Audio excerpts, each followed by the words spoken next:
What's up, guys? Void here, coming back at y'all with another video. This time we're going to continue the series. This is the second video of what I'm hoping is going to be a long-term series, where I just go over an individual card and I go into depth and why I think it's just a brilliant card. This time we're going to be talking about Hull Breach. It was originally printed in Planeshift, then reprinted in Planechase, as well as Commander, and then Commander 2013. The card itself does see some play consistently in Commander. It is pretty much an auto-include in Gruul decks. If you're just playing Gruul and you need some good removal, this is pretty much what you can depend on as 2 mana for removal for 2 different permanents. That's pretty good, especially when you consider the fact that non-creature removal is one of the things that just makes Commander different from other formats. Yes, there is usually sideboard hate in other formats for artifacts and enchantments. However, in Commander, that makes up the majority of your removal. It has to be versatile. It has to be able to deal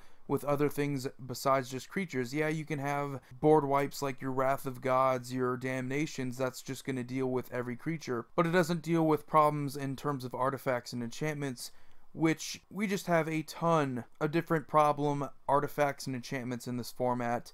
We're talking about Doubling Season, we're talking about Smokestack, we're talking about Ashnod's Altar, we're talking about Mind Over Matter. Granted, if these are not already going to win the game on the spot, you need to be able to deal with them. This is sorcery speed, so keep in mind it is weak in that aspect, that it's not going to beat out something like a Krosan Grip that does see even more play in green decks. It is weak in the aspect that you have to play it on your turn. However, what you get is extremely valuable and it's very unique, but it pretty much is what you expect to get out of removal in these 2 different colors.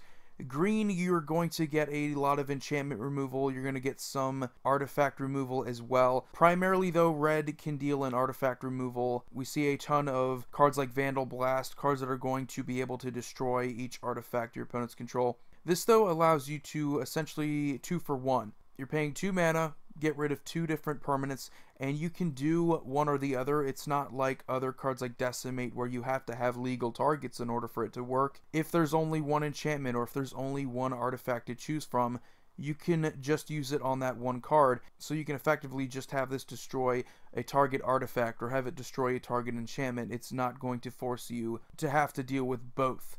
So that's the major upside to this.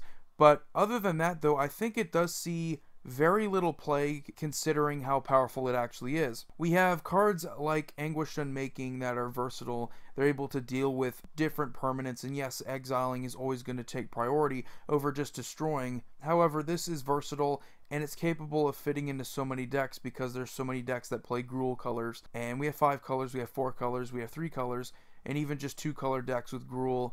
You should be playing this card, or you should at the very least consider it. And I say this over and over again in my top 10 list, my deck tech videos, anything where I play a rather undervalued card or an underrated card altogether, and this is definitely one of them. I've said this before in my top 10 videos with Gruul. This is one of those cards that people just underestimate because it is sorcery speed, and usually you'll have newer players that they just undervalue the importance of non-creature removal, because we live in a very, I guess you could say, creature-centric format where you just have all these gigantic creatures, you have all these problematic creatures, and people kind of get sidetracked thinking, oh, I gotta play all these board wipes, I gotta play all these. But when you can just have targeting removal that can just deal with one problem at a time, that's actually going to set you up in a better position to win games more often than just your typical Wrath of God.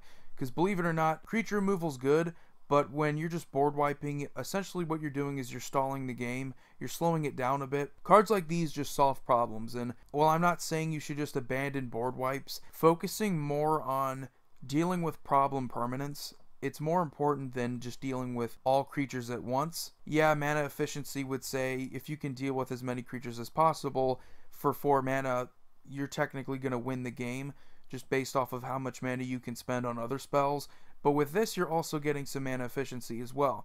And honestly, more mana should be spent on removing non-creature permanents. Because we have all these different board wipes, we have all these different things that can deal with creatures. We don't really have a ton of board wipes that can also deal with non-creature permanents. We have some, and they're typically in white and black. We have Austere Command, we have Merciless Eviction, we even have Cyclonic Rift that can deal with everything at once. but we don't have too many board wipes that are like that and are capable of just dealing with every single artifact in an artifact-based deck for something like Breya, or dealing with every single enchantment in an enchantment-based deck like Zur the Enchanter. A lot of these are problem decks that are really powerful in this format, but there are just fewer answers compared to creature removal. And I'm not here just trying to tell you, like, if you're playing black, you should just stop playing black, because there just isn't really anything beyond just creature removal. It really struggles. No, I'm not trying to tell you that, but eventually you're going to run into many situations where the game is going to come down to the successful resolution of an artifact or an enchantment, or the successful resolution of an effect or an ability.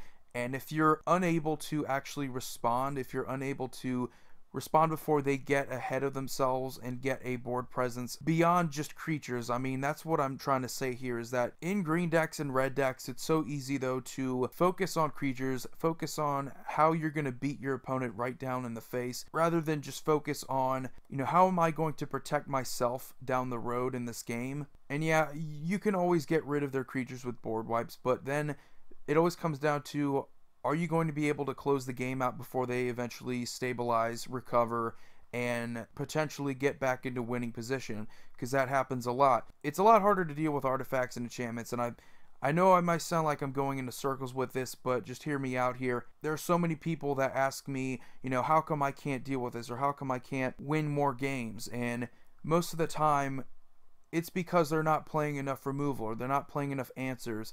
This is a format that is so diverse because you're playing singleton. You're not going to be playing multiple different copies of a counterspell. You're not going to be playing multiple different copies of removal. So you need to split it up here, and sometimes it's harder for newer players to sort of prioritize, you know, what's more important. Is it more important to have just aggression? Is it more important to have anthem effects? Is it more important to just punch my opponent in the face with as many creatures as possible? Or is it important to have the answers for as many different situations as I possibly can? And if I had to give advice at all to newer players, study other decks in the format. It's to study what they're doing, how they win. The best possible cards that you can have in these situations are the most versatile. And while Hull Breach doesn't give you a lot of options in terms of timing, what it does give you is the option of dealing with two different permanent types that normally don't consume the majority of your removal. Now, red and green are actually pretty good at dealing with artifacts and enchantments, so don't get me wrong. It's not like I'm trying to tell you that these two colors have a huge deficiency in non-creature removal. There's actually quite a bit of it. But even in decks that are just playing green and red, you could also play things like Krosan Grip. You could also play things like Beast Within. You could also play things like Vandal Blast or Chaos Warp.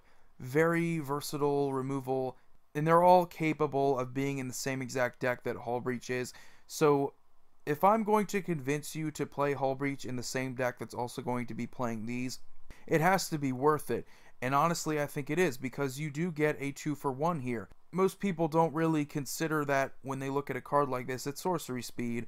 The fact that you also get to get rid of two different permanents, it's not going to force you to do both, but you have the option of getting both. So you should definitely use it at the best possible time to take advantage of that and get the full effect.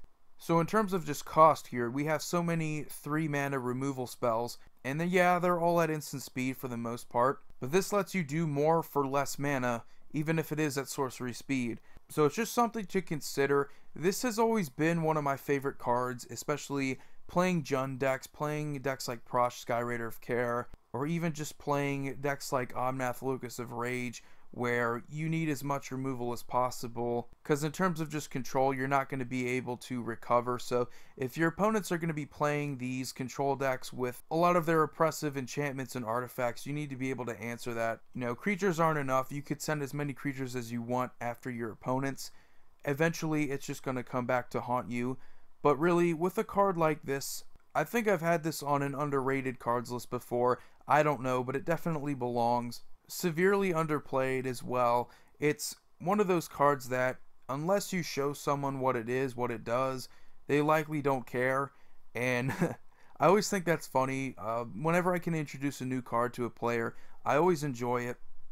You know, people always tell me in my videos, they're like, oh, I never knew this card existed before. Thanks for showing me it.